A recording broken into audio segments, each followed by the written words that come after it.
नमस्कार, मैं हूं शुभी और आप देख रहे हैं न्यूज फॉर नेशन। जदयू और भाजपा के रिश्तों में अब पहले जैसी सहजता बिहार की सियासत में देखने को नहीं मिलती।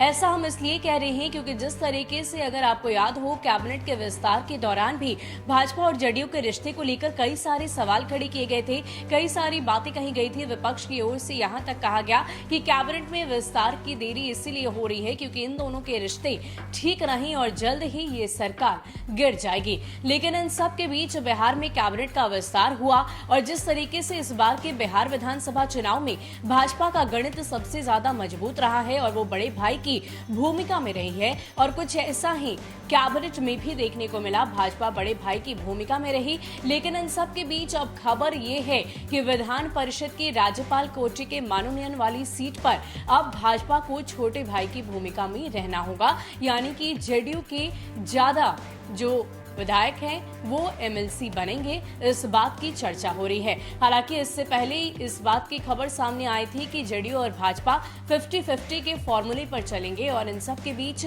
हम के मुखिया जितन राम मांझी और मुकेश सहनी ने भी अपनी डिमांड रख दी, अपनी चाहत बता दी। और ऐसे में और क्या कुछ खबर है, किस तरीके से भाजपा इस बार छोटे भाई की भूमिका में विधान परिषद में दिखाई देगी, आपको विस्तार में बताते हैं। बिहार की सियासत में भाजपा और जदयू के संबंधों में अब वो सहजता नहीं दिखती जो नीतीश सरकार के शुरुआती दिनों में थी। यही वजह है कि दोनों दलों में अक्सर खींचतान की बात भी सामने आती रहती है। हालांकि दोनों दलों के बड़े नेता संबंधों को सहज बनाए रखने का हर प्रयास करते हैं। हाल के दिनों में मंत्रिमंडल विस्तार में भाजपा के हिस्से ज्यादा कुर्सियां आई, लेकिन अब बिहार भाजपा को मुख्यमंत्री नीतीश कुमार की पार्टी जेडीयू के लिए बिहार विधान परिषद में एक त्याग करना पड़ेगा। विधान परिषद में एनडीए के नेता और मुख्यमंत्री नीतीश कुमार की सिफारिश पर भाजपा के रजनीश कुमार का मुख्य सचेतक पद से डिमोशन कर दिया गया है।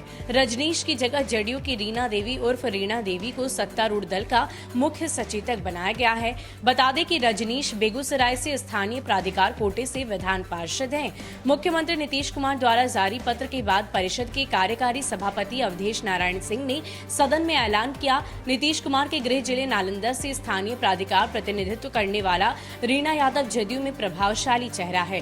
पूर्व में भी नीतीश के निकट होने के कारण पार्टी का सचेतक बनाया गया था। रीना जैसी तेज तर्रार नेत्री को अहम जिम्मेवारी देकर नीतीश ने आधी आबादी को हक दिलाने के अधिकार को बढ़ावा देने का काम किया है। बिहार विधान परिषद में बजट सत्र के दौरान विपक्ष के सवालों का जवाब देने में बिहार सरकार के नए मंत्रियों को काफी परेशानी हो रही है।